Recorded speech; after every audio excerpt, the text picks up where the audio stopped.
comme d'habitude, je vous commence par vous rappeler les dates des prochaines séances de ce séminaire, donc qui a toujours lieu le lundi à 20h ici, sur ce point il n'y a aucun changement. Alors, ces dates sont le 15 février, le 14 mars, le 11 avril, le 23 mai, le 6 juin, le 17 octobre, le 12 décembre et le 16 janvier 2017. Voilà. Alors, je vous indique aussi la permanence. Je ferai une permanence le mercredi, pour ceux qui veulent me voir. Vous savez qu'on ne vient pas me voir après le cours, parce que c'est le moment du repos. Et donc, il y aura une autre permanence, j'en ai fait une la semaine dernière, mais il y en aura une le mercredi 27 à 15h, au 29 rue d'Ulm, 2e étage, comme d'habitude. Alors, je veux aussi vous signaler la parution de 2 petits livres. D'abord, celui-ci qui s'appelle « Notre mal vient de plus loin », qui est en réalité le livre tiré directement de la conférence faite ici le 23 novembre à propos des meurtres de masse du 13 novembre. Ça s'appelle « Notre mal vient de plus loin, penser les tueries du 13 novembre ». C'est une version à peu près exacte, un peu corrigée de ci, de là, de la conférence du 23. Et puis un autre qui s'appelle « Le Noir », qui est un essai sur le noir, voilà, qui est une théorie de cette couleur comme non-couleur, ou de cette non-couleur comme couleur. Voilà. Mais évidemment, le plus important, c'est que je vous présente mes vœux. Ça, c'est capital. Je veux vous présenter mes vœux. Alors vous allez me dire pourquoi c'est si important. Parce que la notion de vœu, si on la regarde de près, elle est tout à fait dans notre sujet, à savoir la question du rapport entre fini et infini. Les vœux, ça n'a l'air de rien, mais ça soulève tout de suite la question du rapport entre fini et infini. Parce que vous voyez bien que la notion de vœu, elle peut recouvrir une ouverture aux autres, et plus précisément à l'infinité des possibles. Puisqu'un vœu authentique, c'est un vœu qui soutient, en réalité, qui cherche à soutenir le système des possibilités auxquelles est exposée l'existence de l'autre, au choix et au déploiement de ces possibles. Et évidemment, un vœu véritable, c'est un vœu qui subjective ce point. Alors ça, c'est le côté infini du vœu, très dur à soutenir, surtout sur une petite carte, mais qui quand même doit être l'élément subjectif réel des vœux, si le vœu n'est pas, au contraire, complètement du côté fini. D'ailleurs, ça veut dire que le vœu qui est du côté fini, le plus fini, c'est le vœu intéressé. C'est-à-dire les vœux, par exemple, qu'on adresse aux supérieurs. Très coutume, très fréquente. Les vœux qu'on adresse aux supérieurs dans le but, non pas du tout que le supérieur réalise les possibilités qui sont les siennes, mais qu'il aide à réaliser les vôtres. Alors là, effectivement, le vœu devient une procédure exemplaire de ce que c'est que la finitude sociale, c'est-à-dire quelque chose qui est toujours circulaire. Il y a quelque chose qui s'adresse toujours à l'autre en tant qu'il s'agit que l'autre s'adresse à vous.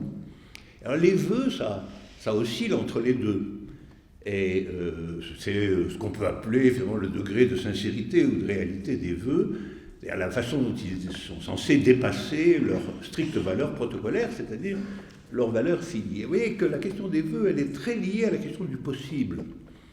C'est ce qui fait son intérêt d'ailleurs, c'est-à-dire que finalement, adresser ses vœux, c'est se mouvoir en direction du système des possibilités de l'autre, de ce à quoi il se voue précisément, lui, quant à ses possibles.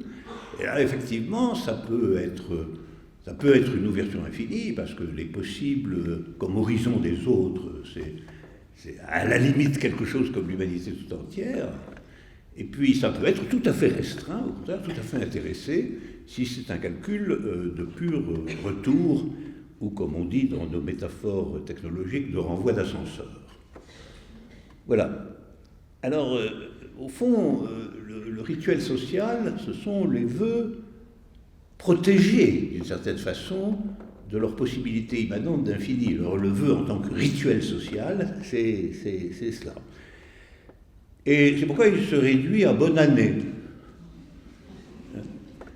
À bonne année, bon est un signifiant flottant. Bonne année, ça ne mange pas de pain. Évidemment, ce serait très difficile de dire à quelqu'un, nous souhaitons une très mauvaise année, la pire de vos années, on peut faire ça, c'est les vœux pour l'ennemi. En un certain sens, c'est plus infini que bonne année. Ça s'introduit davantage dans les possibles, qu'il vous arrive le plus de tuiles possible, que vous soyez véritablement à la peine, ou même que vous disparaissiez avant la fin de l'année. C'est aussi des vœux.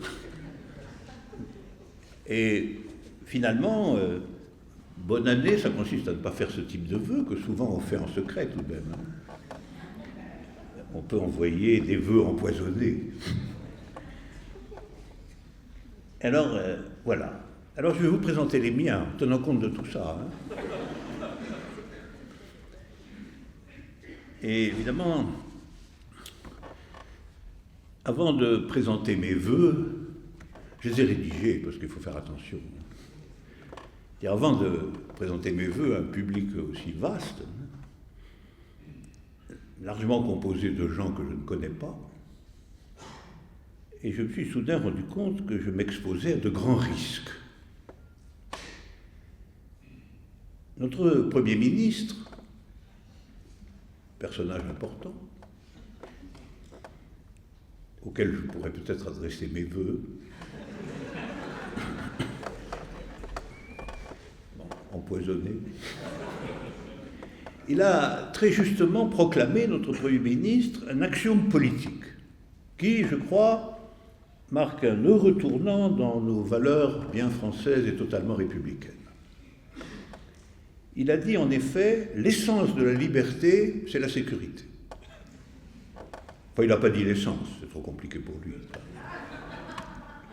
Enfin, c'est ce que je traduis dans mon jargon philosophique. Il a dit, la première des libertés, c'est la sécurité.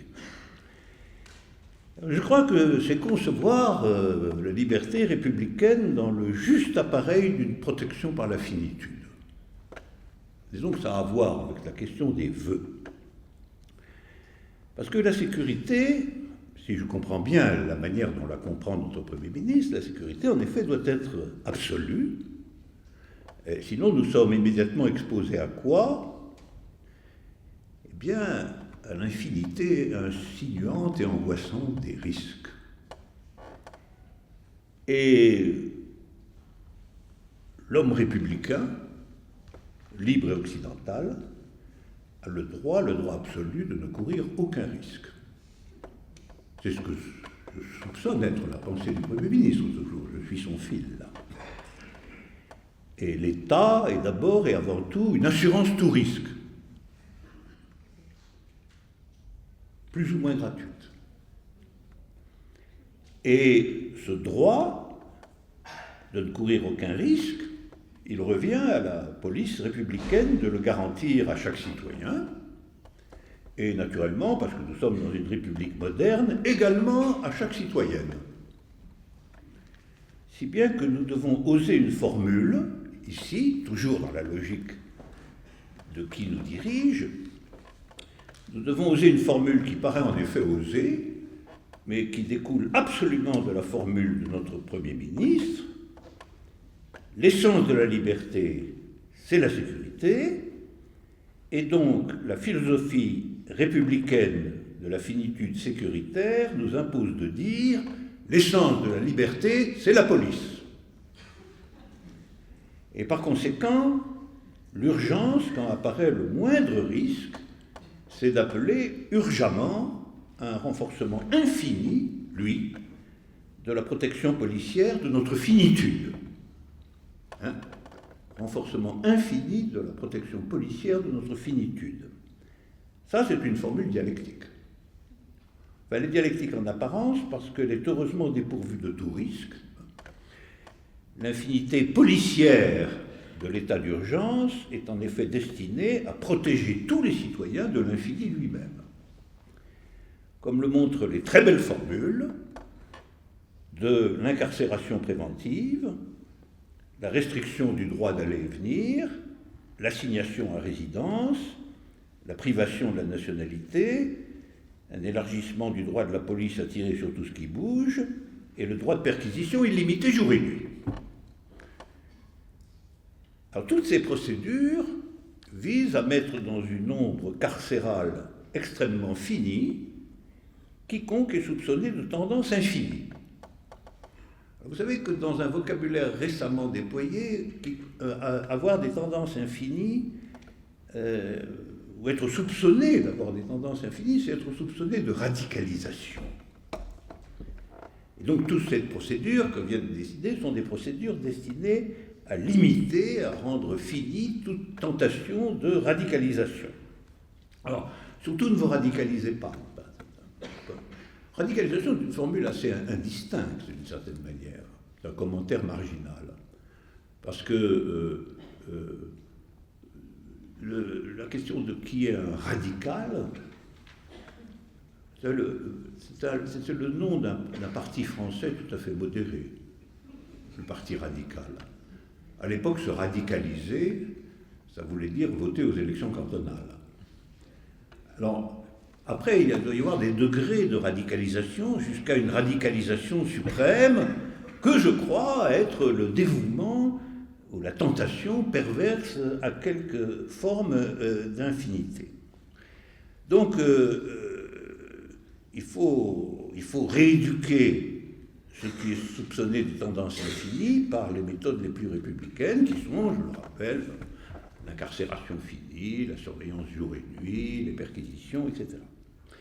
Alors un point symbolique de cette vigilance, d'ailleurs, a été affirmé bien avant les récents attentats par celui qui est devenu, sous la protection paternelle de notre président, notre actuel chef de gouvernement, après avoir été notre chef de la police.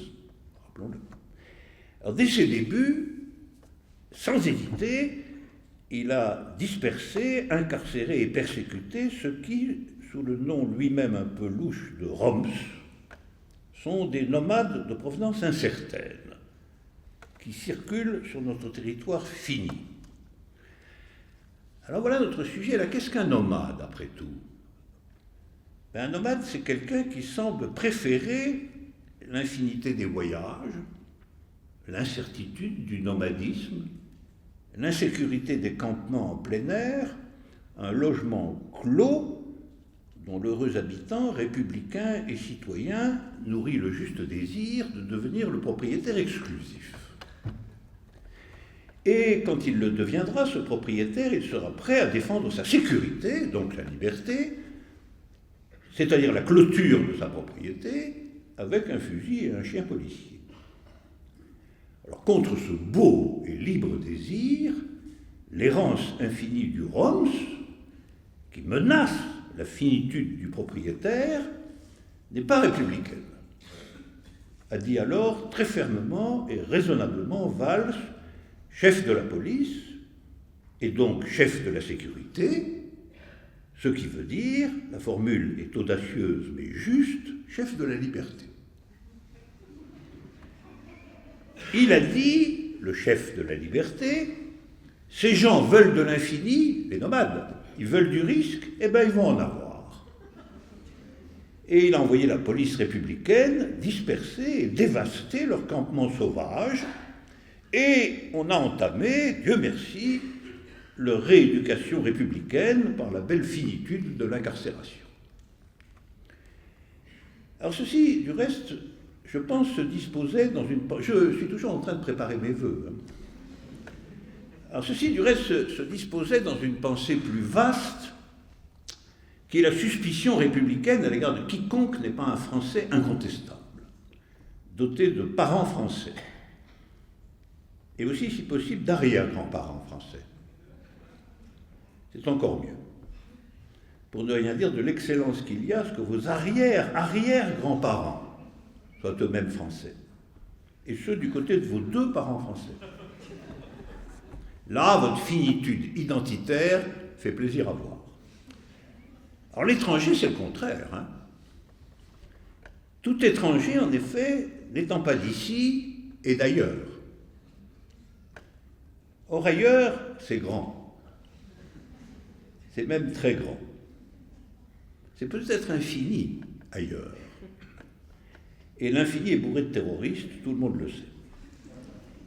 Donc, ceux qui n'ont pas leurs arrière-grands-parents tous français dans les deux directions parentales, il faut au minimum les avoir à l'œil et user les concernant de la perquisition jour et nuit comme du contrôle incessant dans la rue. Notre liberté, dont je vous rappelle que le chef et le chef de la police l'exigent, est au maximum, ça c'est le minimum, mais au maximum, s'ils continuent obstinément à aller souvent ailleurs, notamment dans les régions du monde où sévissent les radicaux de la radicalisation, il faut les rééduquer par une finitude sévère, et si ça ne marche pas, les renvoyer. Les renvoyer où? Ben, en tout cas ailleurs. Alors, vu tout ça, je me suis dit, moi, à moi-même, mon vieux, en présentant tes vœux à ton séminaire, comme ça, à des gens que tu ne connais pas tous, tu cours des risques, donc tu n'es pas en sécurité, donc tu n'es pas libre. Et en vous regardant là tous, je me dis, il y a peut-être parmi vous des gens qui viennent d'ailleurs, et même de plusieurs pays, ce qui veut dire qu'ils viennent de plusieurs ailleurs différents. Ça, c'est de l'infini multiplié, hein. Plusieurs ailleurs différents, un risque énorme. En plus, l'entrée est libre dans ce théâtre de la commune. Libre, c'est-à-dire risqué, c'est-à-dire insécure, c'est-à-dire pas libre. Alors, c'est dialectique en apparence, ça. Hein, parce que libre, pas libre parce que c'est libre. Mais je l'ai déjà dit, c'est le prix à payer pour que le chef de la police soit content. Songez que même un Roms pourrait s'asseoir tranquillement, là, dans la salle. Hein. Vous n'allez pas me dire que ça ne menace pas notre finitude républicaine, un truc pareil. Et d'ailleurs, ce théâtre, il a un nom un peu suspect. Parce que la commune de Paris, entre nous, c'était la rêverie infinie. Hein. Très peu de finitude, la commune de Paris. C'était quasiment de vrais communistes, les gens de la commune de Paris. Ils étaient infinis à fond. Il a fallu tous les tuer, je vais vous dire. 20 000 fusillés dans les rues de Paris pour sauver in extremis la sécurité des propriétaires et donc la liberté. C'est triste, mais c'est nécessaire. Et qui les a fusillés? Ben, ceux qui ont fondé notre République. Ceux qui savent qu'ils ont des rues et des avenues partout en France. Auguste Thiers, Jules Ferry, Jules Simon, Jules Grévy, Jules Favre. Ils ont fait un boulot terrible, ces fondateurs de la République. Hein. Triste, mais juste. Parce que fusiller l'infini est souvent une nécessité pour l'État. Pour sa police, pour la sécurité, et donc pour notre liberté républicaine. Alors vous imaginez, dans le théâtre de la commune, un théâtre hanté par l'infini, je dois me protéger un max. Comme on dit dans notre pays libre, festif, joyeux, républicain et sécure. Il faut que j'applique le principe de précaution, le principe de la sécurité maximale, donc de la liberté la plus finie, donc la plus grande. Il faut que je contrôle mes vœux, qu'au contact de tout l'ailleurs qu'il y a ici, ils ne deviennent pas infinis. Parce qu'alors ma finitude disparaîtra dans l'infini et ce sera ici même, à Aubervilliers, la commune de Paris. Et alors, mes amis, on y passera tous. parce que le spectre de Jules Ferry, fondateur de la République, de l'école laïque et du colonialisme, veille sur tout ce qui est enseignement public. Il a dit, Jules Ferry, je le cite exactement, c'est un discours à l'Assemblée nationale de Jules Ferry, vénéré fondateur de nos écoles républicaines laïques et pleines à rabord de sécurité. Écoutez bien. Messieurs, dit Jules Ferry, il faut parler plus haut et plus vrai. Il faut dire ouvertement qu'en effet, les races supérieures ont un droit vis-à-vis des races inférieures. Parce qu'il y a un devoir pour elles, elles ont un devoir de civiliser les races inférieures. Voilà la pensée profonde du fondateur de l'école républicaine. Civiliser les races inférieures. Alors on comprend quand des représentants supposés de ces races inférieures viennent à l'école, ils aient peut-être quelques problèmes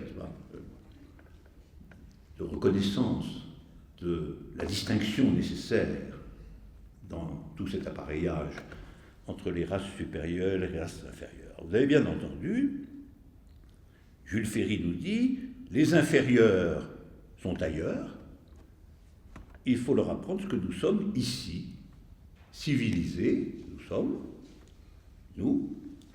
avons le devoir de civiliser les races inférieures, et alors encore récemment, suite à des massacres de masse nihilistes, fascistes, absurdes, dont j'ai parlé ici, notre président a bien dit qu'il y avait une guerre mondiale entre les barbares et les civilisés. Hollande et Jules Ferry, même combat. Civilisés, policiers, laïques et sécuritaires. Alors même en présentant mes vœux, je ne dois pas oublier, vu qu'il y a peut-être ici des gens d'ailleurs, les devoirs de la civilisation, les valeurs françaises, pour ma sécurité. Et alors je suis coincé ici entre le nom de ce théâtre, le nom infini, la commune, et puis le spectre de Jules Ferry, qui a enseigné aux communards et aux colonisés la finitude civilisée. Et il faut dire que pendant plusieurs années, j'ai enseigné dans l'amphithéâtre Jules Ferry. Vous voyez le problème, l'amer problème subjectif entre Jules Ferry et la Commune de Paris. Il faut donc, en vous présentant mes vœux, que je me faufile entre ces deux termes contraires avec la plus grande précaution. C'est à partir de là que je vais utiliser largement des formules de Christian Dutheil, qui est journaliste, philosophe, critique et humoriste, et qui sait parler comme il convient de ceux qui nous gouvernent, comme de nos rites sociaux. Je lui emprunterai quelques considérations et quelques formules de vœux, car j'ai reçu ses propres vœux.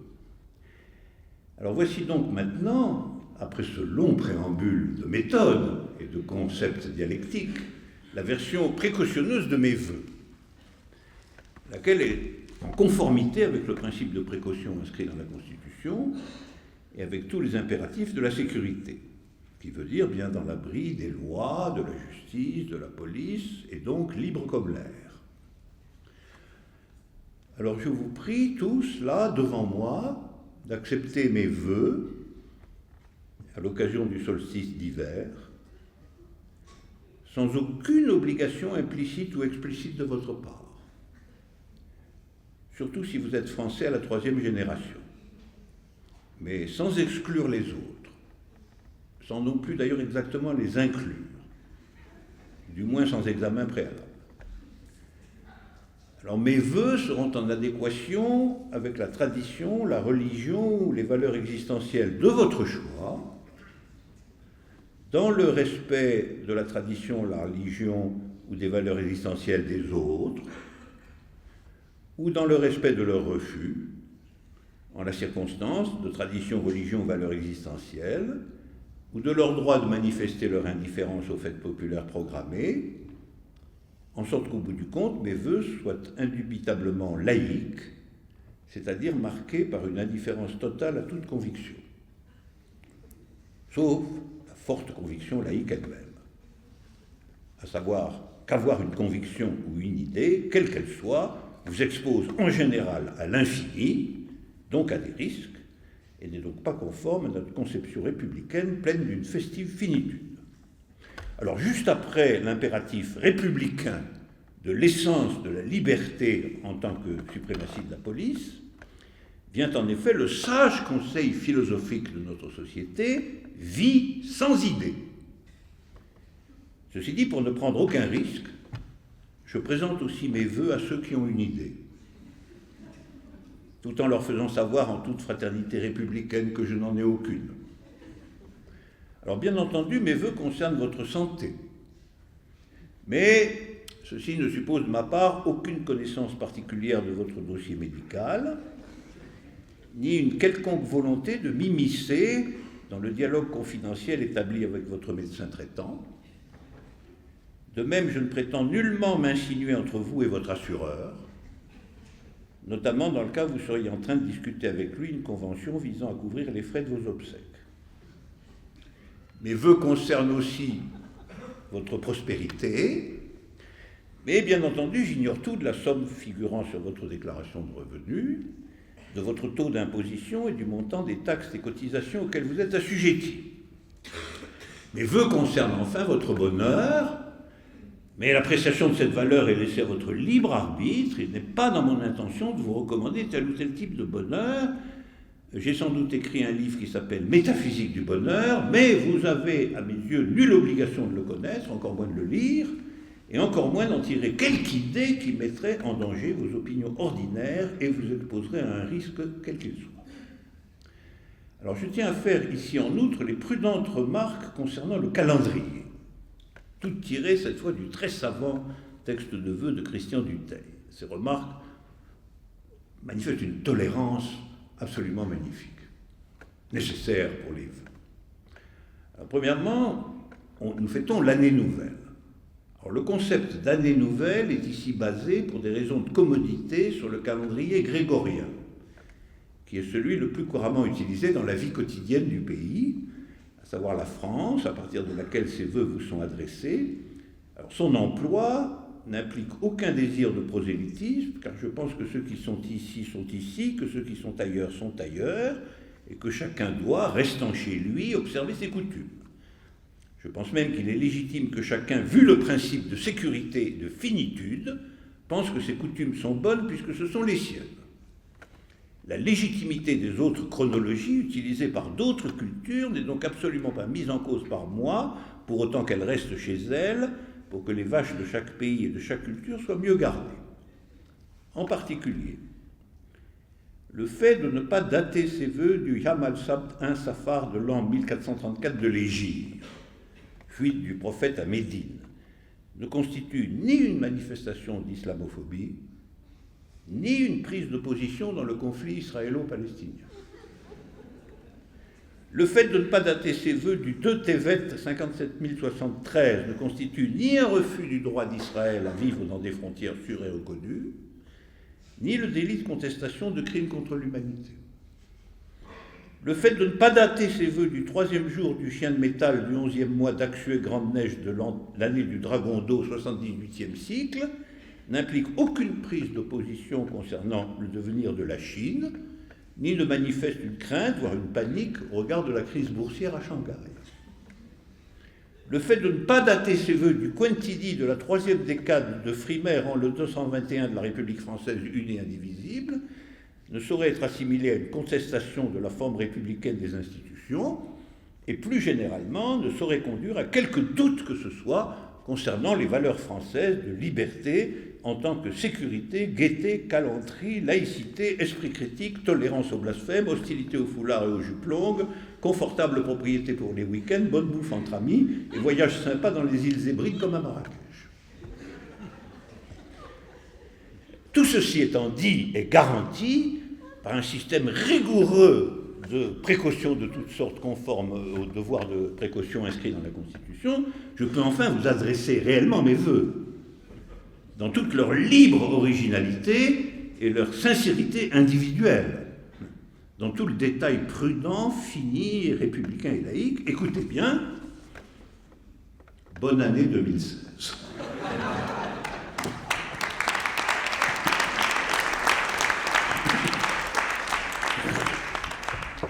Alors, je voudrais vous dire maintenant, que je vous ai garantit le terrain de l'année nouvelle. Au fond, si nous cherchons à caractériser l'opération parodique à laquelle je me suis livré ici, en quoi consiste-t-elle? Alors, je voudrais, pour introduire la notion qui va me guider dans le reste de ce séminaire, dire qu'il s'agit d'une opération de recouvrement. C'est la notion de recouvrement qui va nous intéresser comme étant sans doute une opération majeure de l'imposition oppressive de la finitude à l'infinité potentielle. Au fond, il s'agit d'asphyxier le possible. Alors le possible, là, le petit possible, que le vœu soit réellement un vœu, en fait, quelque chose comme ça. Il s'agit d'asphyxier les possibles en tant que risque, et puis d'assumer les identités sans communication entre elles.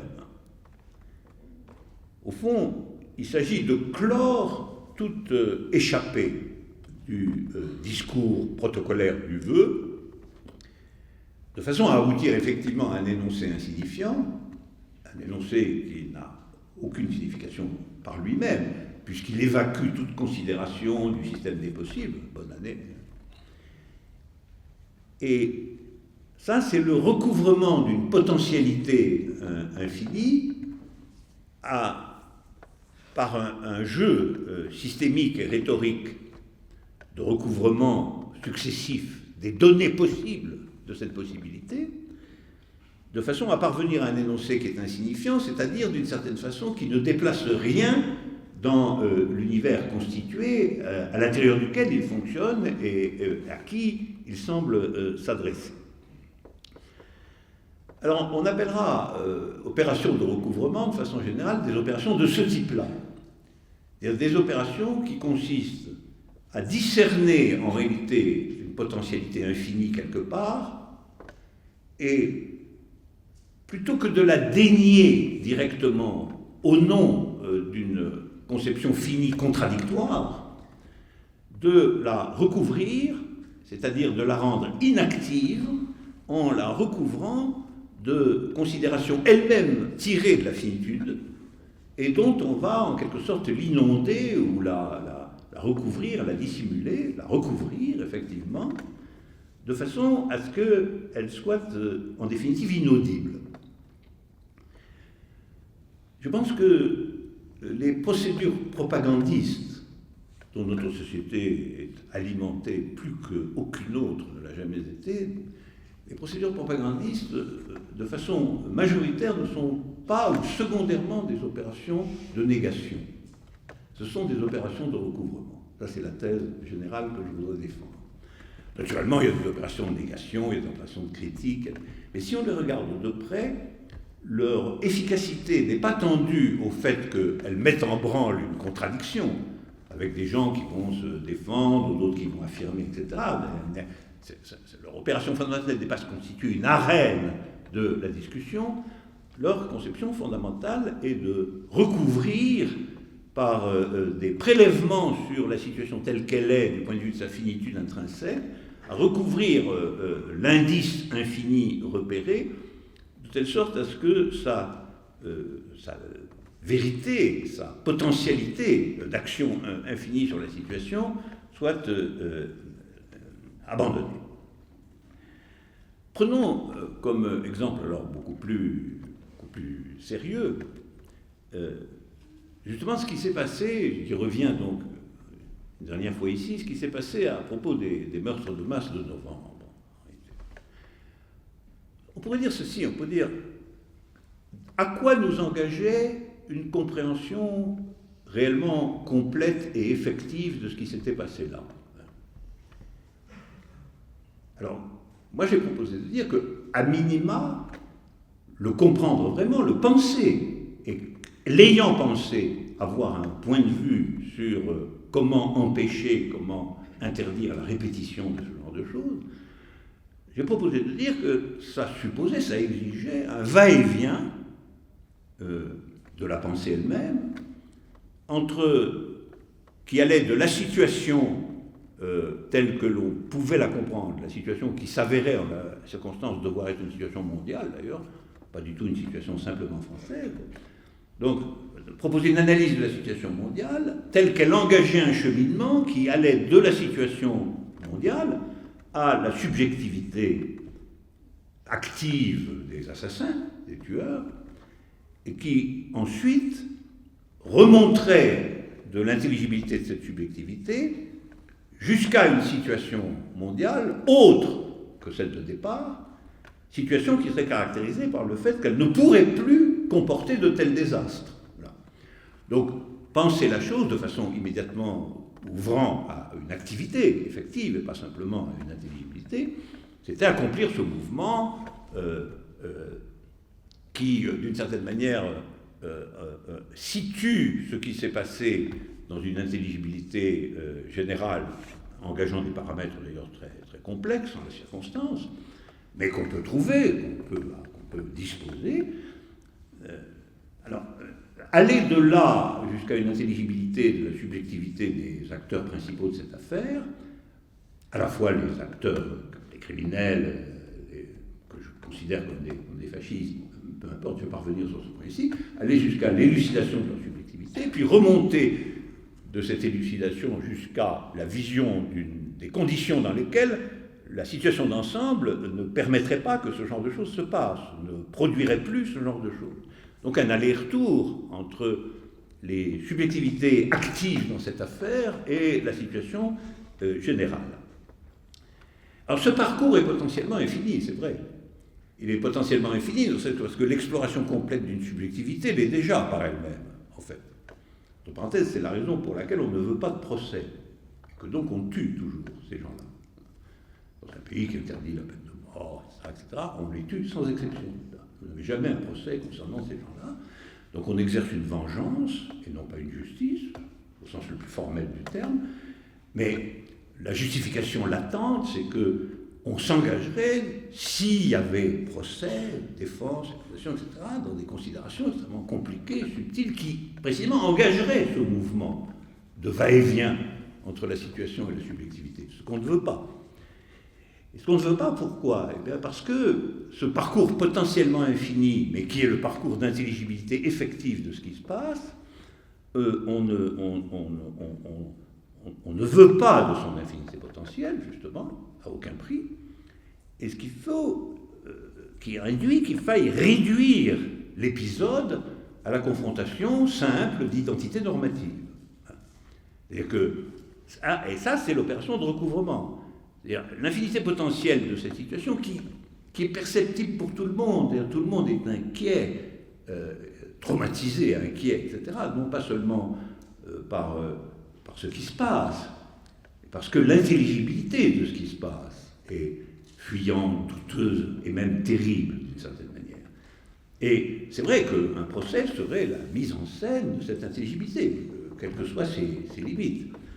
Donc on va recouvrir cette infinité potentielle par des intelligibilités normatives qui, en l'occurrence, ont été immédiatement, d'ailleurs, l'opposition entre civilisés et barbares. Et le codage absolument élémentaire de cette affaire, ou encore valeurs françaises contre terroristes islamiques. Et finalement, la conséquence de tout ça était l'évidence d'une union nationale parce que la patrie était en guerre. Donc les signifiants valeurs françaises, civilisées, patrie et finalement guerre ont constitué le recouvrement en finitude fermée de ce qui ouvrait en réalité à une quête de pensée redoutable, difficile, parce que touchant à l'infinité du va-et-vient de la pensée entre ses déterminations subjectives d'un côté et objectives de l'autre. Alors, en plus, concrètement, le solde de ce recouvrement, c'est quoi ? En vérité, il faut dire les choses, c'est le renforcement des pouvoirs de la police. Il n'y a pratiquement rien d'autre. Et un durcissement extrême de toute une série des facteurs du droit. Autrement dit, le recouvrement ici, qu'on peut traquer à partir de signifiants recouvrants, dont en réalité le principal est France, valeurs françaises, etc., le recouvrement comme toujours, produit des effets pratiques qui sont de resserrement. Et au lieu que la pensée se dilate à l'échelle du monde, parce qu'en réalité, pour avoir une interprétation complète de tout cela, il faudrait ouvrir une large discussion sur comment est le monde aujourd'hui, quelle est la signification des interventions françaises ici ou là, que fait exactement l'armée française au Centrafrique ou au Mali, d'où viennent les gens, etc. Ça fait partie de la nature même de la situation. Mais au lieu que cette complexité soit déployée, on la code par recouvrement. Or, je soutiens que c'est un rapport particulier de l'infini et du fini dans la méthodologie politico-intellectuelle, si l'on peut dire. Finalement, on a l'identité tricolore contre un extérieur indéterminé mais négatif, et l'opération se termine en réalité sans qu'aucune forme d'intelligibilité ait été réellement déployée. Parce que cette forme d'intelligibilité supposerait un mouvement de la pensée et non pas simplement d'entériner des codages limités et péremptoires. Or, la non-compréhension expose à la perpétuation du risque, par ailleurs. Ça, c'est très frappant. Si vous voulez éradiquer un risque, il faut le comprendre, il faut le penser. Il faut trouver le système de transformation du monde qui fait que le risque est atténué. Si vous faites un codage simple, une déclaration de guerre, comme si les camps de cette guerre étaient déjà là, dessinés, etc., et que tout le monde était dans l'union nationale autour de ces problèmes, ben vous engagez en réalité dans la perpétuation de la situation telle qu'elle est. Or, la situation telle qu'elle est, c'est justement elle qui est à l'origine de ce qui est advenu. Et si on ne la change pas, on ne va pas changer non plus le système des risques contre lesquels on veut se prémunir. Donc, moi je soutiens que tout recouvrement est conservateur. C'est-à-dire, tout recouvrement est destiné, en définitive, à ce qu'un problème nouveau, toujours exposé à une sorte d'infinité nécessaire de la pensée, puisque c'est quelque chose qui ne va pas se clore de façon immédiate et simple, soit que cette forme d'infinité soit codée et recouverte de telle façon qu'elle devienne inactive.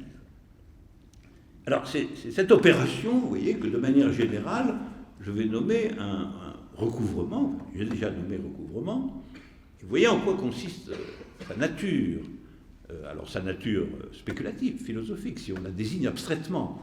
Un recouvrement, c'est toujours la pratique qui consiste à recoder la situation dans des paramètres déjà connus, déjà déterminés, déjà déployés, de telle sorte que la nouveauté et donc l'infinité potentielle que ce qui s'est passé peut détenir ne soit pas mise à jour.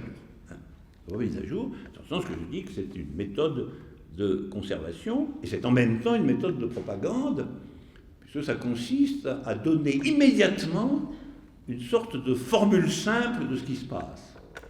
C'est-à-dire, c'est une simplification radicale d'une situation à la fois nouvelle et extrêmement complexe, simplification radicale qui sert en définitive à ce que la pratique soit en réalité un resserrement de l'ensemble des boulons du système existant.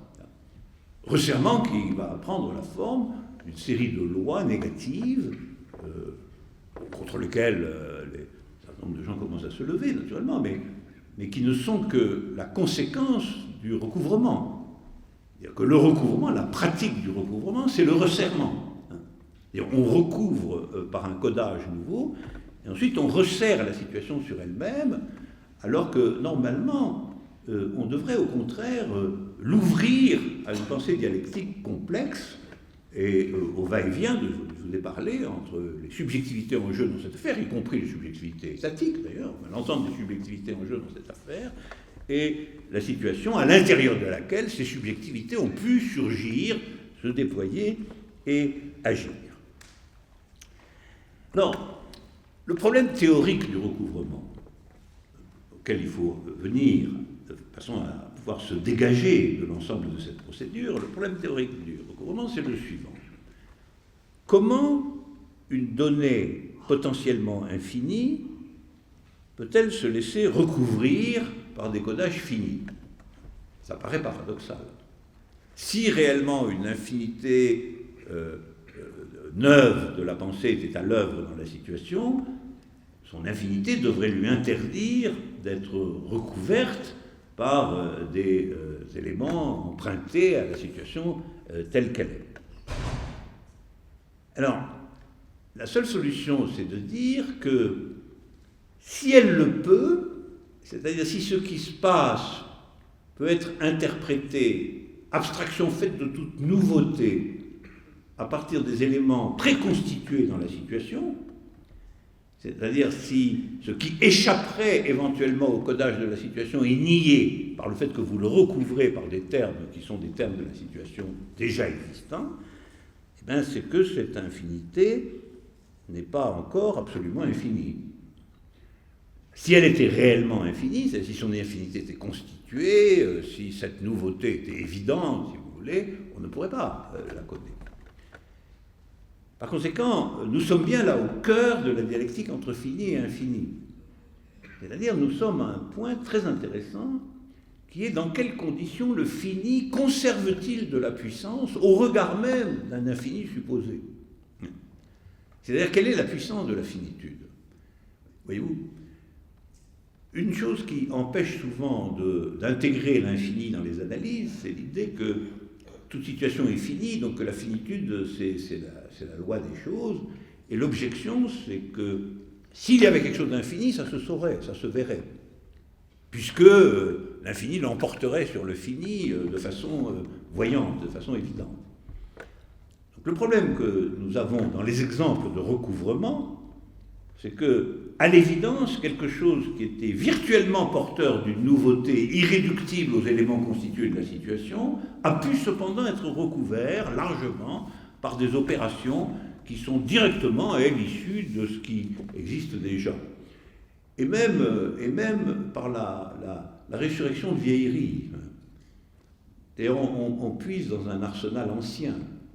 Au fond, ce n'est pas tous les jours qu'on déclare que la patrie est en grève, en guerre, et qu'il faut brandir le drapeau tricolore.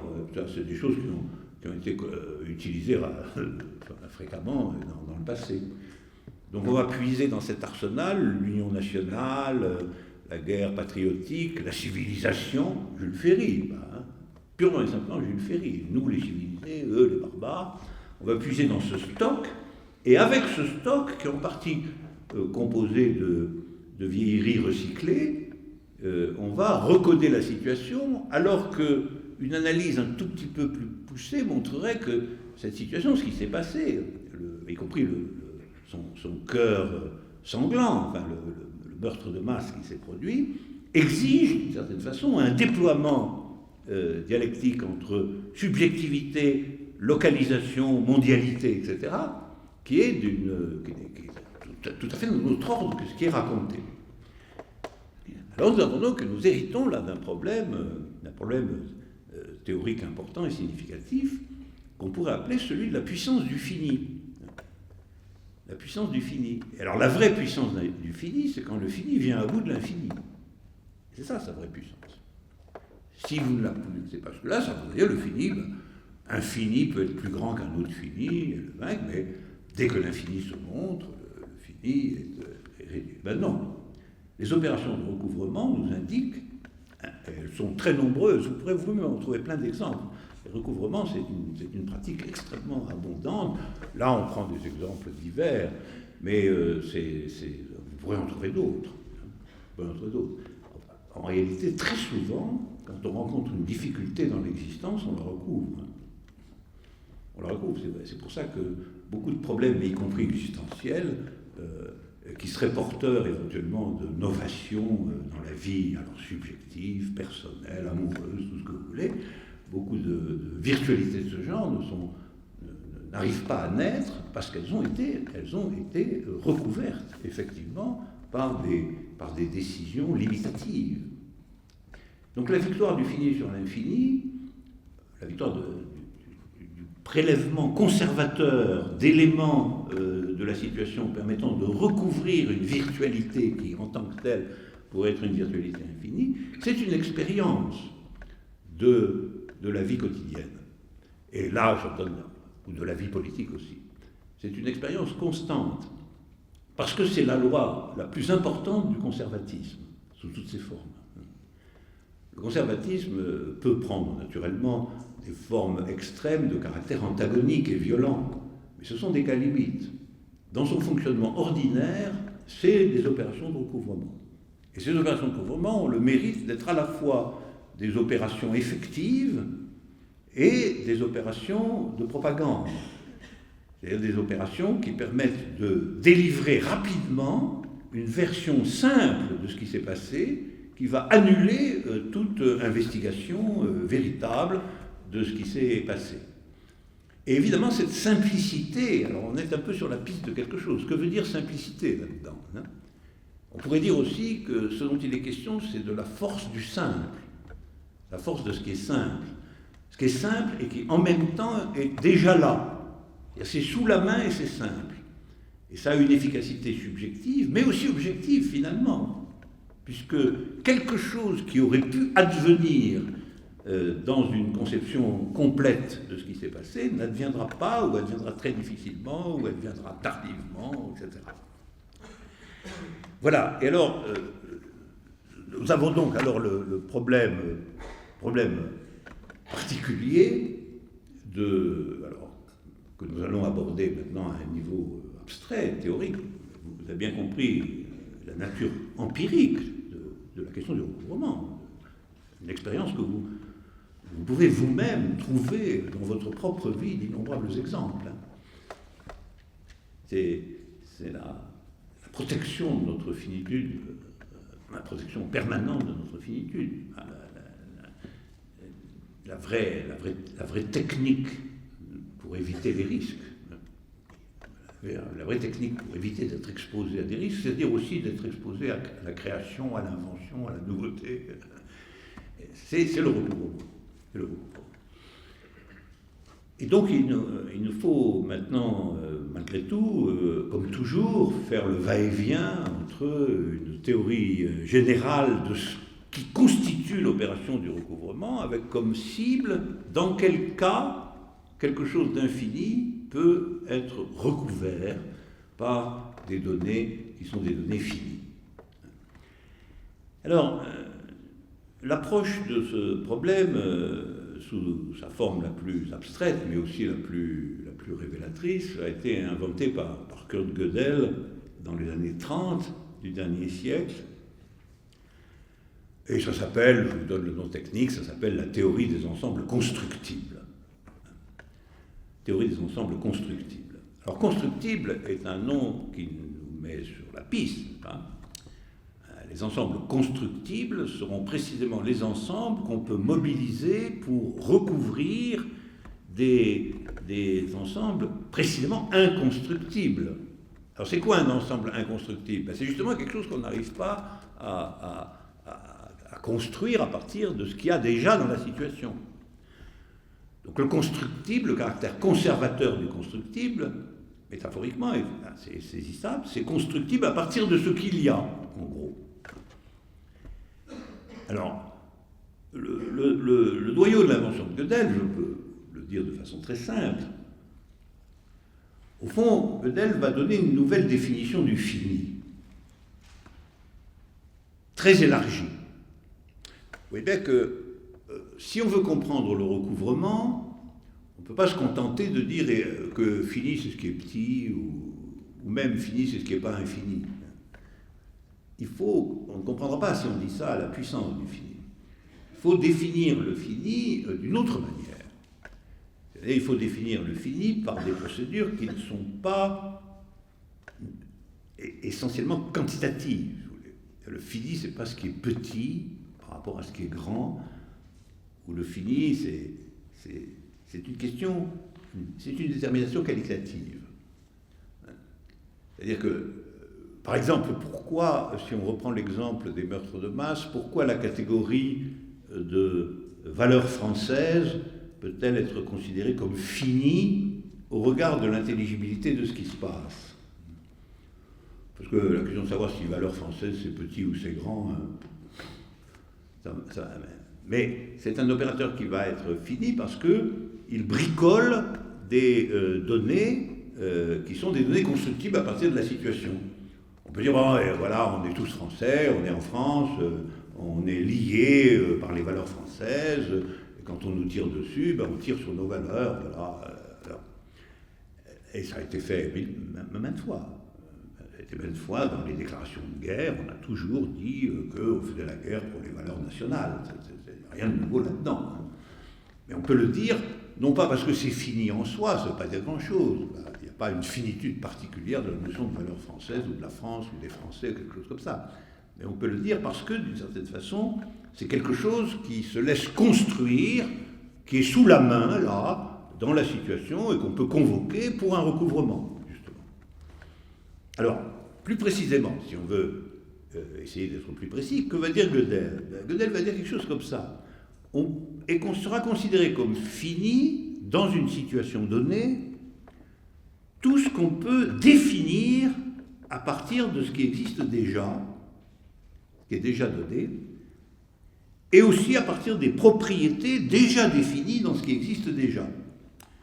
C'est-à-dire, au fond, sera considéré comme fini au regard d'une situation déterminée, ce que vous pouvez construire, penser, déterminer, nommer, définir, à partir de ce qui est déjà là, au double sens de les objets qui sont déjà là, les choses qui sont déjà là, les notions qui sont déjà là, et aussi les propriétés dont on se sert pour décrire ce qui est déjà là. Donc, au fond, c'est pour ça que Gödel va dire que ce qui est fini, c'est ce qui est constructible. Alors, constructible, ça suppose qu'on ait un niveau de construction, hein, évidemment. La partie la plus formelle, la plus délicate de la chose. C'est relativement à une situation donnée qu'il y a du constructible. Et constructible ce que, au regard de cette situation, on peut bâtir, déduire, bricoler à partir de ce qui existe dans cette situation et des propriétés qui caractérisent ce qui existe dans cette situation. En un certain sens, vous voyez, c'est aussi un rapport entre l'être et le langage, cette affaire. C'est-à-dire le constructible, c'est un peu tout ce que dans la situation on a déjà nommé, on a déjà cadré dans le langage, on a déjà installé dans un système de propriétés déterminées. Et que le constructible, c'est ce qui permet d'utiliser des noms qui ont un sens prédéterminé dans la situation et par la situation. Exemple, la France. Vous parlez, vous bricolez avec la France pour coder quelque chose qui n'a en vérité ultimement que peu de rapport avec la France. Hein.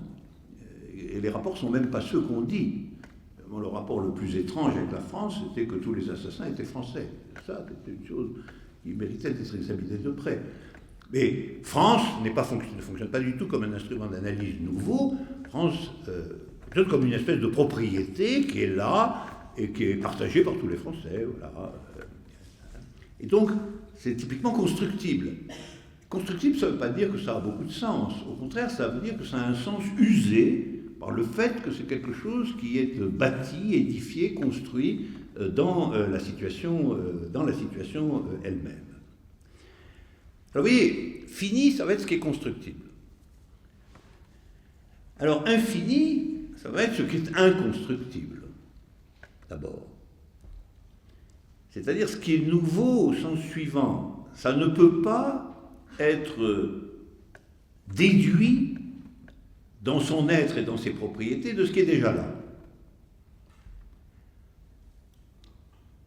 C'est-à-dire ça suppose une affirmation qui prend le risque de dire ce que c'est, indépendamment du codage déjà existant de ce qu'il y a. Donc vous voyez, ce qui est inconstructible, c'est infini au sens où ça échappe à la finitude constituée de la situation dans son système de propriétés, d'objets, etc. C'est quelque chose qui... Donc pour le penser, vous devez d'abord l'affirmer. Vous devez faire une hypothèse. Vous devez prendre le risque d'une affirmation que vous n'allez pas pouvoir légitimer ou construire à partir de ce qui est déjà là. Alors, le processus de validation d'un infini véritable, quel est-il? C'est-à-dire, quand est-ce qu'on peut valider le fait que c'est infini, puisqu'on n'a pas de moyen de le construire à partir de ce qui est déjà là? Eh bien, on peut simplement affirmer que c'est là et mettre au défi l'adversaire de prouver que ça n'y est pas. C'est donc immédiatement dialectique. Et c'est immédiatement dialectique parce que la proposition de l'inconstructible, par définition, elle ne peut pas être construite. Donc la proposition de l'inconstructible, c'est une affirmation sans preuve, sans garantie, d'une nature telle que ce que vous affirmez, c'est que, un, ça éclaire de façon neuve la situation, et deux, que l'adversaire de votre position, en l'occurrence de soutien à l'infini, n'arrivera pas à prouver que ça n'existe pas. Autrement dit, finalement, la garantie du fait que la nouveauté est là, que l'inconstructible est là, c'est uniquement la supposition que, en l'affirmant, on n'introduit pas une contradiction mortelle au regard de ce qui existe déjà. On affirme simplement que ça échappe à la détermination par ce qui existe déjà. Alors ce point est très important, parce que, au départ, contrairement peut-être à beaucoup de suppositions, il ne s'agit pas de résistance à ce qui existe ou d'antagonisme à ce qui existe. C'est le point le plus subtil, ce qui a de grandes conséquences politiques. Il s'agit en réalité de dire, si vous voulez comprendre là ce qui se passe, il faut que vous introduisiez une affirmation, une propriété, bon, restons dans le vague pour l'instant, vous introduisez quelque chose. Ce quelque chose étant tel qu'il n'est pas constructible, c'est-à-dire vous n'allez pas pouvoir le coder immédiatement à partir de ce qui existe déjà, donc il y a un élément de nouveauté irréductible, que signifie l'inconstructible, et non seulement ce phénomène va éclaircir la situation, l'affirmation va éclaircir la situation, bien plus que ne le fait le codage recouvrement, mais en plus, personne n'arrivera à démontrer qu'il est contradictoire de l'affirmer. Donc, la validation sera négative. Quelque chose du côté affirmatif va demeurer, et on ne peut pas demander que ce côté affirmatif soit démontré, parce que s'il était démontré, ça veut dire qu'il serait constructible. Et donc, que sa nouveauté infinie ne serait pas délivrée. Alors c'est ça le nouveau aussi. C'est aussi une théorie du nouveau dans la dialectique du fini et de l'infini. Et ce que Gödel introduit, enfin une théorie formelle de tout ça, ce que Gödel introduit, c'est l'idée très intéressante que, au fond, l'infini, c'est toujours un axiome nouveau. Alors lui, il le dit parce qu'il bricole dans les théories formelles. Mais on peut prendre ça métaphoriquement, on peut dire oui, c'est une affirmation nouvelle. L'infini se soutient toujours d'une affirmation nouvelle. Affirmation nouvelle en quel sens? Eh bien, au sens où elle n'est pas constructible.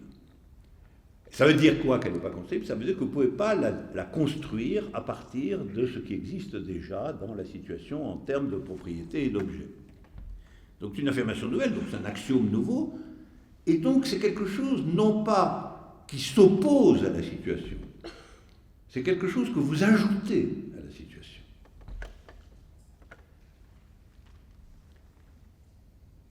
Et donc, d'une certaine manière, ça introduit l'idée très, très, très profonde et difficile que l'essence de la nouveauté, ça n'est pas la destruction. L'essence de la nouveauté, c'est la supplémentation. Il y a quelque chose en plus, mais quelque chose en plus pour de bon.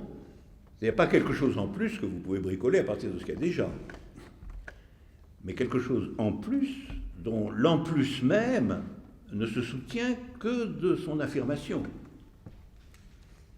Et après, si quelqu'un n'en veut pas, qu'il démontre que ça ne marche pas. C'est-à-dire qu'il démontre que c'est contradictoire avec ce qu'il y a. Et le soutien à l'infini, ça n'est pas de l'opposer à ce qu'il y a, c'est de dire, je supplémente la situation par cette donnée-là, et ce faisant, je vais vous montrer que, je l'éclaire, cette situation, de façon neuve et nouvelle, et plus profonde que ce que vous dites, et deuxièmement, si vous n'êtes pas content de mon supplément, montrez qu'il ne peut pas exister. Ce qui veut dire qu'il est contradictoire avec la situation, que s'il existait, la situation serait complètement autre, complètement détruite. Donc, vous voyez l'extrême importance de cette question du constructible et de l'inconstructible. Alors, on peut disposer les choses, la prochaine fois, je vous apporterai un schéma, mais je peux vous le dire de façon assez simple. C'est comme un arbre. Représentez-vous ça comme un arbre avec des branches successives. Vous partez de la situation telle qu'elle est constructiblement.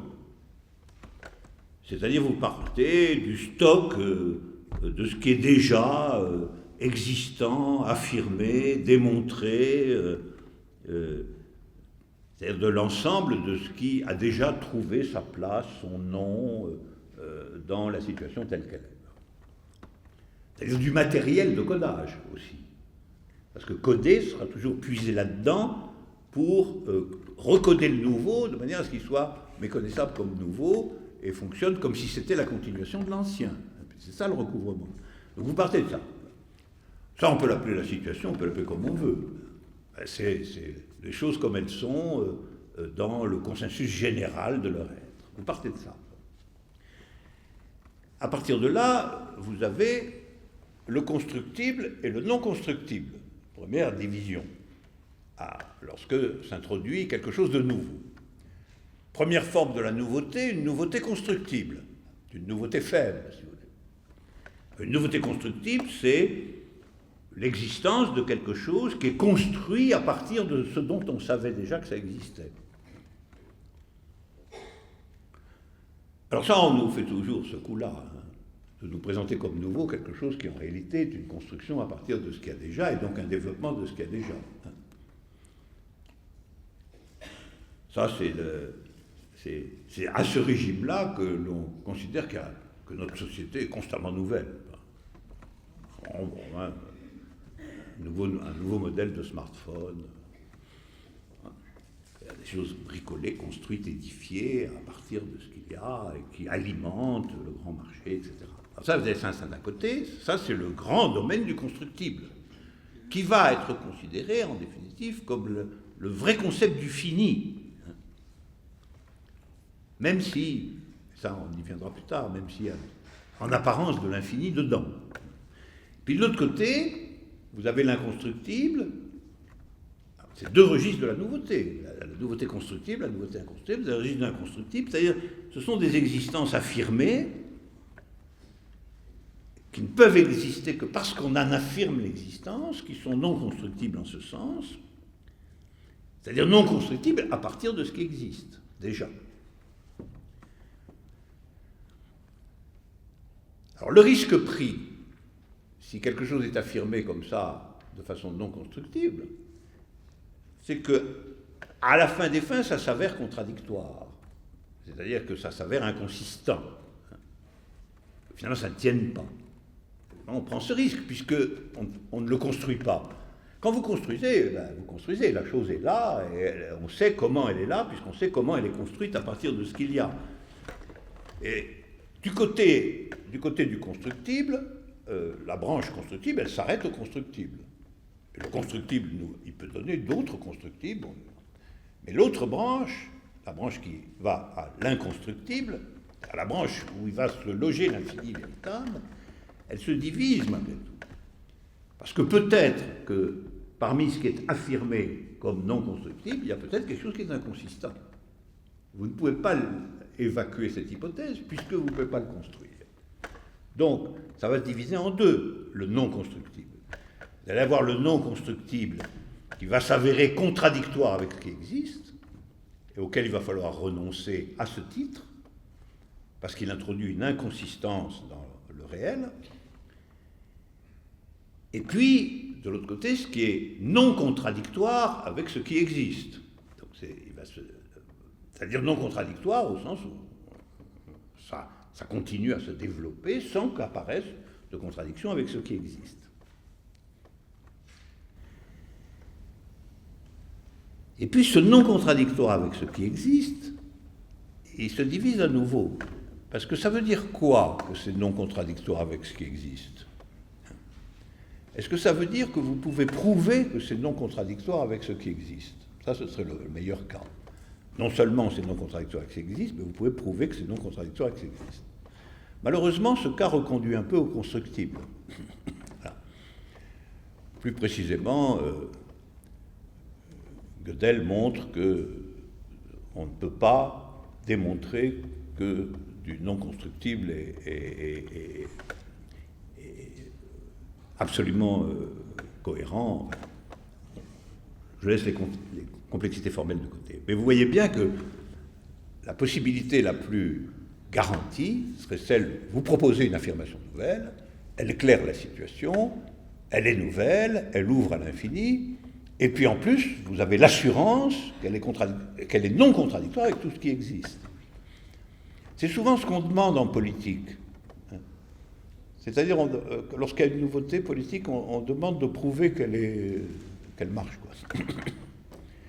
Et ça, oui, mais votre affaire, est-ce qu'elle marche ?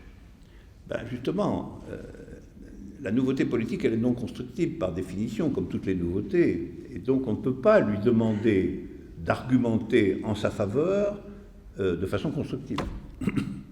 C'est-à-dire, elle ne peut pas constructiblement être déclarée non constructible. Vous voyez bien. Et donc, il y a toujours un élément de pari. Il faut toujours parier. Ah, sur ce point, Pascal avait raison. Il faut parier sur l'infini. C'était bien sur ça qu'il pariait, Pascal. C'était l'infini religieux. Mais enfin, il avait compris que l'infini, il faut parier. Et ça, c'est vrai, ça reste vrai. Même indépendamment de toute religion, de toute transcendance, dès que vous avez un point d'infini quelque part, c'est sûr qu'il doit être soutenu par un pari. C'est-à-dire par un nouvel axiome, une nouvelle affirmation qui ne se soutient que d'elle-même et que vous ne pourrez pas domestiquer démonstrativement. Alors, si vous ne pouvez pas démontrer que c'est non contradictoire, comment vous faites ? Ben, vous en tirez les conséquences. Vous en tirez les conséquences, et si c'est contradictoire, un jour ou l'autre, ça se verra. Voilà. Tant que les conséquences n'amènent pas de contradiction, ben vous supposerez que c'est non contradictoire. Voilà. Donc, la non-contradiction de l'infini est entièrement mesurée par le système de ses conséquences. Et donc, il n'y a pas d'autre preuve en politique, par exemple, que les conséquences que vous tirez de vos nouveaux axiomes. Si vous ne tirez aucune conséquence, ça restera douteux. C'est la version formelle du primat de la pratique, ça. C'est-à-dire, si l'hypothèse n'est que théorique, elle peut être suspendue dans l'aléa du contradictoire ou du non-contradictoire, on ne saura pas. L'expérimentation du fait que votre hypothèse nouvelle tient le réel, enfin tient au réel, c'est le système de déploiement des conséquences que vous en tirez. Et c'est pourquoi la politique créatrice est axiomatique. C'est axiomatique au sens où ce qu'elle permet de construire de nouveau est la seule garantie possible de sa consistance ou de sa cohérence avec ce qu'il y a. Alors, finalement, vous voyez, dans toute cette affaire, ce qui échappe au recouvrement, puisque c'est ça qu'on vise, ce qui échappe au recouvrement, ça va être l'infini non constructible. Ça va être l'infini non constructible en tant que vous en affirmez l'existence, en tant qu'il y a un jugement d'existence qui va avec.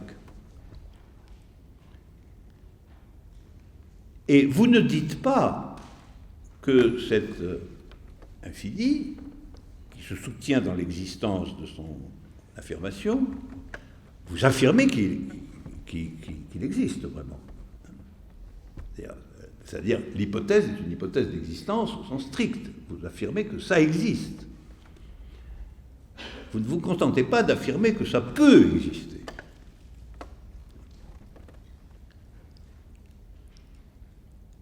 C'est-à-dire, vous affirmez que ça existe, à charge pour l'adversaire de démontrer que c'est incohérent, à charge pour vous de démontrer que c'est cohérent, étant entendu que justement vous ne pouvez pas le démontrer, mais vous pouvez seulement en tirer les conséquences telles qu'on ne verra pas apparaître de contradiction.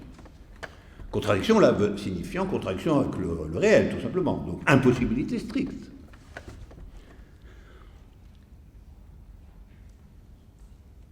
Alors, finalement,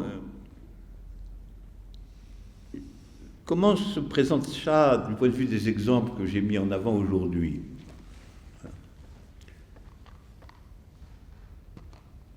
Si par exemple vous devez présenter vos vœux, vous devez présenter vos vœux, des vœux inconstructibles. Si vous devez présenter vos vœux, pour avoir des vœux véritables, bien, il faut que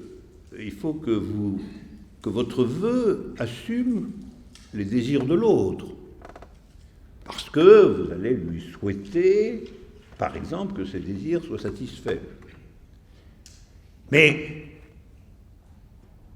puisque vous, potentiellement, vous devez pouvoir supposer ça pour tout le monde.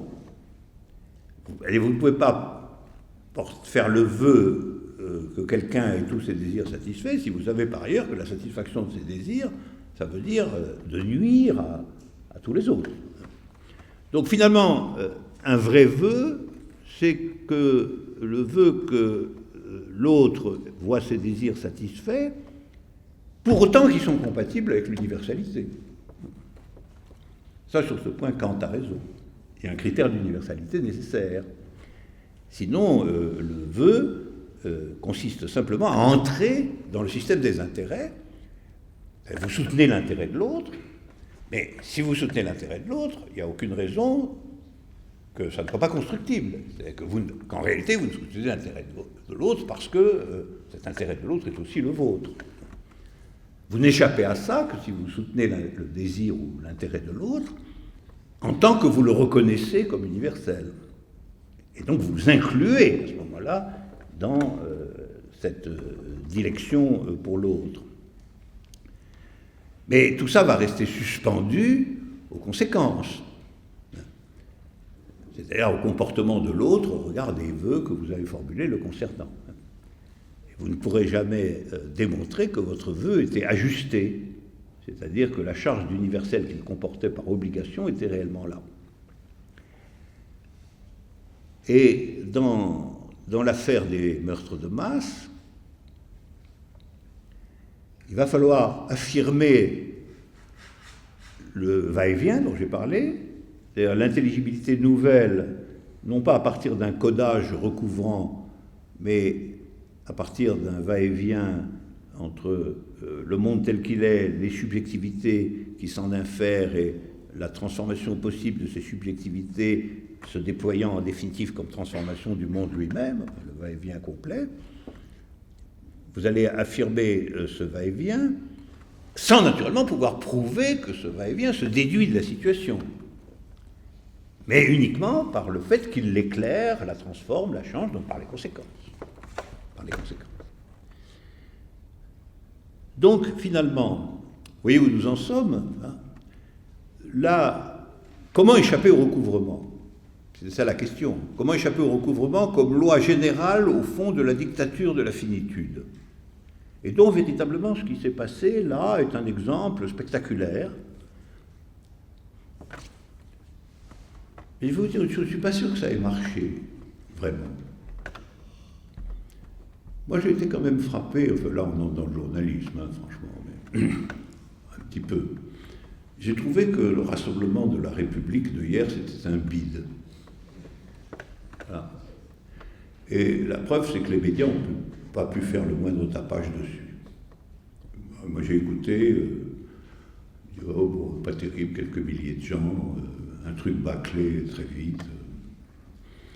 Or, c'était une opération typique de recouvrement, qui était le recouvrement de novembre par janvier. Ça, janvier était déjà là, on l'avait codé là à fond. Et donc, il y a eu une tentative de coder novembre par janvier, mais ça ne fonctionne pas bien parce que les catégories du recouvrement de janvier étaient toutes tirées du caractère ciblé de l'acte. C'est-à-dire qu'on s'en prenait à Charlie Hebdo, aux blasphémateurs religieux, on s'en prenait aux juifs, spécifiquement, cachère, on s'en prenait à la police. Donc, le recouvrement pouvait se bâtir à partir de là. Antisémitisme, négation de la liberté d'expression, etc. Et c'est ça qui a été mis en scène, de sorte que, comme vous le remarquez, on a tout de suite organisé une riposte massive, une mobilisation massive. Cette fois, c'est pas du tout la même chose, et la tentative de mobilisation massive n'a pas marché. Alors pourquoi ? Bien parce que je pense qu'il aurait fallu un autre recouvrement que celui-là. Que celui-là a laissé les gens un peu sceptiques, un peu préoccupés, un peu inquiets. Ils n'ont pas marché derrière avec la même intensité que la dernière fois, ce qui prouve que le recouvrement laissait pointer quelque chose, quoi ? Ben, quelque chose qui n'était pas clair. Voilà. Quelque chose qui n'avait pas été éclairci par le recouvrement. Le recouvrement a laissé quelque part une trace obscure de cette affaire, un non-dit, qui effectivement, à mon sens, existe absolument, et un non-dit qu'il est d'ailleurs difficile de dire, ce n'est pas une chose élémentaire, une chose simple, et que la conscience générale a été que, eh ben oui, le recouvrement, grosso modo, on voit bien, quoi, mais ça n'avait pas éclairci vraiment ce qui s'était passé. Et donc, on pourrait dire l'infini court toujours. L'infini court toujours dans cette affaire. Et donc, c'est pas fini, alors au sens strict. C'est pas fini. La finitude n'a pas pu complètement le colmater, le recouvrir. Je crois qu'un des points aussi, c'est que la guerre, les gens n'ont pas envie de faire la guerre, pour dire ce qui est, même si c'est une guerre un peu comme ça, quoi, destinée au recouvrement. La guerre, c'est quand même une grosse affaire. Et là, on dit, voilà, on est en guerre. Mais ça, c'était quand même une pure et simple répétition de ce que Bush avait raconté au moment des attentats et tout ça. La guerre, on a vu ce que ça donnait. Donc, vous voyez, là, on pourrait dire, si je pense que l'établissement par le gouvernement, les organes de propagande, etc., de la constructibilité de cette affaire a été une opération médiocre. Quand vous voulez montrer que quelque chose est constructible, il faut quand même le montrer un peu. Et il faut quand même introduire des recouvrements significatifs, des recouvrements qui sont appropriés à la singularité de l'acte, des choses comme ça. Et là, je pense que les recouvrements ont été... Et donc l'infini court toujours. Et moi, je pense que c'est une bonne nouvelle, évidemment. Je pense que c'est une bonne nouvelle. Quand l'infini court toujours, ça veut dire que peut-être on peut le cranter comme ça par une affirmation nouvelle. Et oui, le repérer et dire, voilà, il est là. Alors vous ne pourrez pas démontrer, évidemment, vous n'allez pas inférer, vous n'allez pas le déduire de la situation, il n'est pas constructible. Mais on peut quand même. Alors, ce que nous allons faire à partir de la prochaine phase, c'est que nous allons un peu préciser tout ça, non pas entrer dans un formalisme mathématique détaillé, mais tout de même le présenter de telle sorte que ça soit parfaitement clair pour vous. Clair à son niveau, y compris formel ou abstrait, parce que je crois que c'est d'une importance considérable, vous savez. Je crois que c'est pas au fond, aborder les choses par la lutte contre le recouvrement, plutôt que par la contradiction, c'est une opération moderne, je pense. C'est une modernisation de la politique critique, la politique contestataire, la politique révolutionnaire, appelez-la comme vous voulez, mais aussi de la vie personnelle. C'est-à-dire essayer de voir dans ce qui nous arrive, ce que nous devenons, ce que nous faisons, quelle est la part en réalité du recouvrement d'une virtualité qui elle, serait une virtualité véritable. C'est-à-dire serait quelque chose dont il faudrait soutenir par l'affirmation, mais ça veut dire par la vie et par les conséquences, la possibilité. C'est-à-dire quelque chose qui est comme l'introduction dans la vie d'un nouvel axiome. Parce qu'en général, la vie, ça consiste à tirer des conséquences des axiomes déjà là. Et la question d'un nouvel axiome, c'est provoqué effectivement par des remuements comme ça, par des virtualités, par des événements, que très souvent nous codons par recouvrement. C'est-à-dire dont nous épuisons la capacité dynamique en les codant par des emprunts, des emprunts conservateurs à la situation telle qu'elle est. Je ne suis pas en train de dire que le conservatisme n'est pas une obligation. 90% de l'existence est conservatrice. Bon, il ne faut pas se faire d'illusions là-dessus. Mais c'est quand même pas la même chose si les 10% restants courent toujours.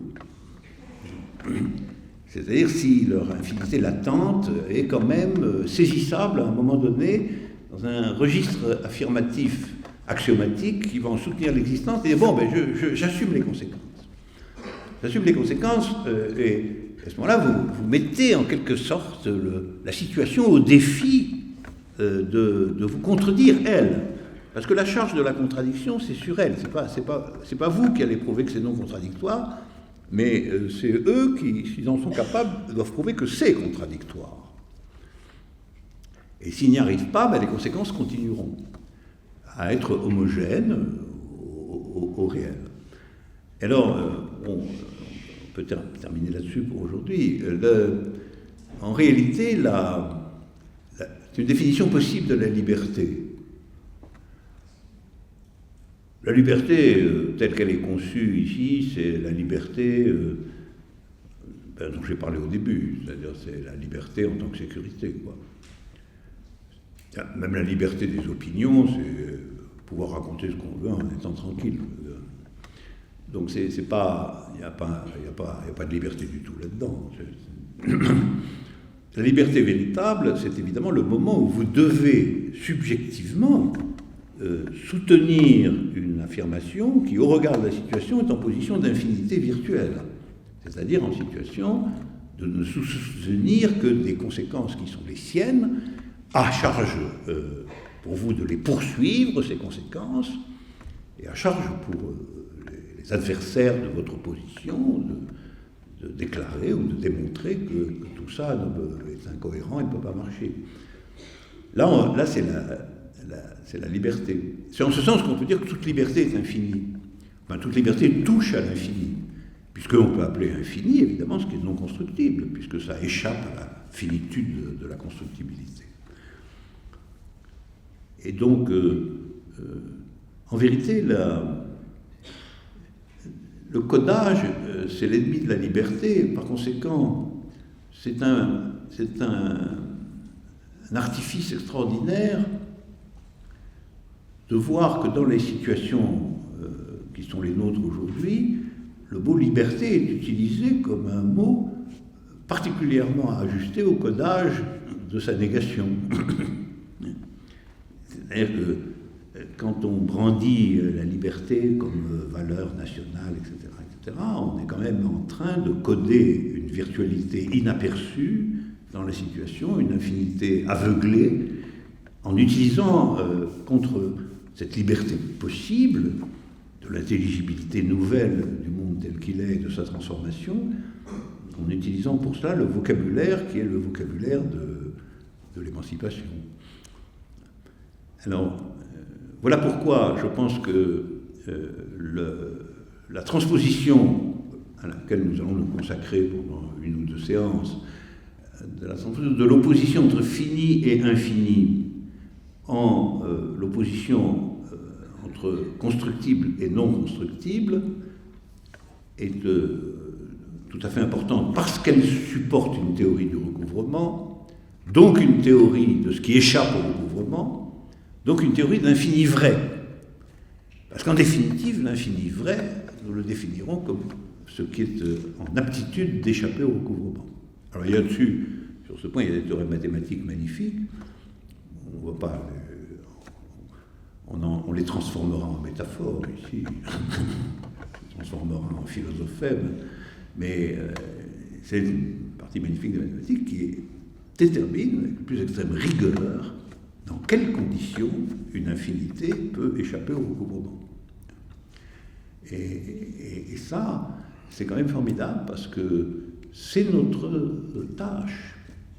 Notre tâche, c'est surtout dans le monde asphyxié d'aujourd'hui, dans le monde surcodé d'aujourd'hui, avec son codage mondial par le marché, les procédures de capitalisme de production, dans un monde aussi fortement constructible, justement, dans tous ses paramètres. La découverte de la possibilité dans une fissure d'inconstructibilité, c'est-à-dire d'un infini qui échappe au recouvrement, c'est une théorie formelle extrêmement importante et efficace, à mon avis, concernant le gouvernement contemporain de la liberté.